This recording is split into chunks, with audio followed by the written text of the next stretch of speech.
देखिए स्टूडेंट्स, ये एक प्रॉब्लम हम लोग देखेंगे। Eight the bottom of an elevator shaft, elevator shaft है जो लिफ्ट अप डाउन होता है या कोई भी मटेरियल अप डाउन होता है। At the bottom of an elevator shaft a group of 8 identical springs are set in parallel. ठीक है, 8 स्प्रिंग से नीचे लगे हुए हैं एलिवेटर शाफ्ट के ऊपर, यानी एक ऐसा शाफ्ट जिससे एलिवेटर ऊपर या नीचे हो सकता है। वो शाफ्ट के नीचे 8 आइडेंटिकल स्प्रिंग्स लगे हुए हैं काय के लिए, to absorb the shock of the elevator in case of failure. अगर ये एलिवेटर फेल हो जाता है, अगर ये एलिवेटर फेल हो जाता है तो वो एकदम विद ड्यू टू ग्रेविटी एकदम फास्ट नीचे आएगा। तो वो फेलियर के कारण वो जो फास्ट नीचे आएगा तो उसका शॉक एब्सॉर्ब करने के लिए 8 आइडेंटिकल स्प्रिंग्स नीचे लगाए हैं ताकि वो लोड का वो शॉक जो है एब्सॉर्ब कर सके।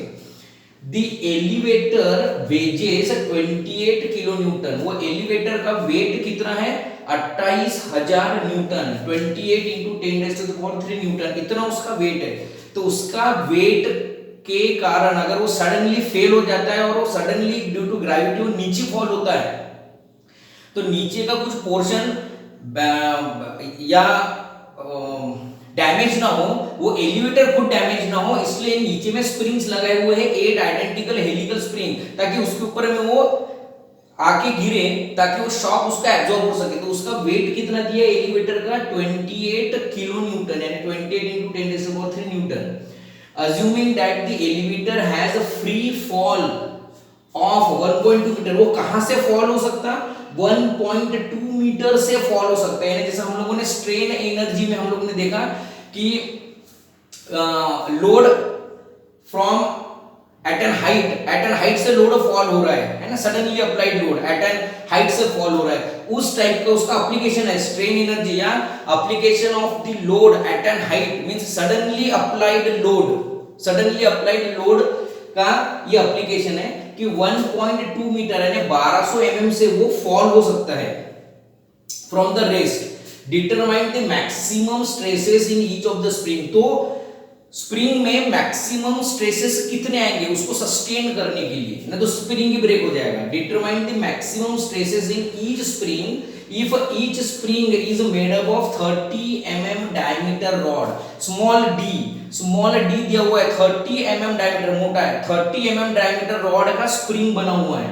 ठीक है, हर एक स्प्रिंग 30 mm डायमीटर रॉड के बने हुए हैं। स्प्रिंग इंडेक्स आपको दिया हुआ है 6, ये स्प्रिंग इंडेक्स आपको 6 दिया हुआ है। And number of active turns आपको उसमें दिया है 15, यानी पूरे उसमें टर्न्स कितने? 15।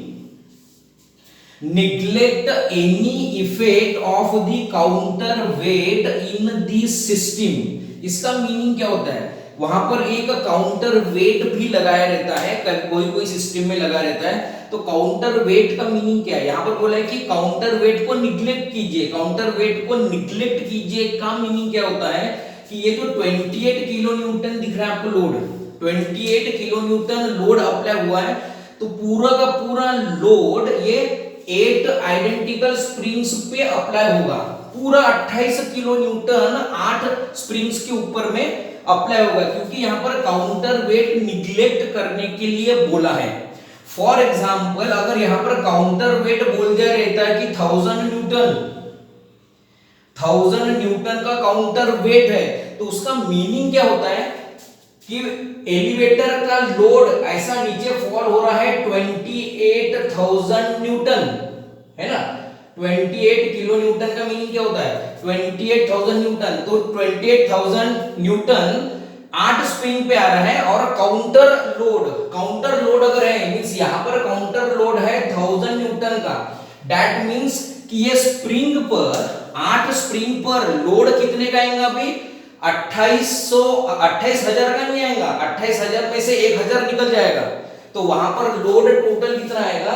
28,000 माइनस 1000 न्यूटन। इतना लोड अप्लाई होगा किसके ऊपर में? ये आइडेंटिकल स्प्रिंग्स के ऊपर में। कब? जब वहां पर बोलेंगे कि काउंटर वेट कंसीडर किया है, यानी वहां पर ऐसी सिस्टम लगाई होंगी कि वो स्प्रिंग के ऊपर में पूरा का पूरा इसका इतना वेट नहीं आएगा, 28 किलो न्यूटन वेट नहीं आएगा, कितना आएगा, जितना काउंटर वेट होगा उतना इसमें से माइनस होगा और उतना लोड फिर स्प्रिंग पे आएगा। For example 28 kilo Newton wait apply हो रहा है और वहां पर काउंटर वेट वहां पर सिस्टम में 1000 2000 3000 उतना इसमें से माइनस करेंगे हम लोग और बचा हुआ लोड फिर वो स्प्रिंग पे आएगा। समझ में ना, उसके रिलेटेड भी हम लोग एक प्रॉब्लम देखेंगे।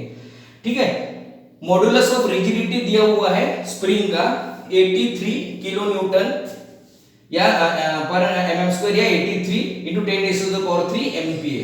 ठीक है, ये प्रॉब्लम समझ में आ रहा है। तो यहां पर 8 आइडेंटिकल स्प्रिंग्स है।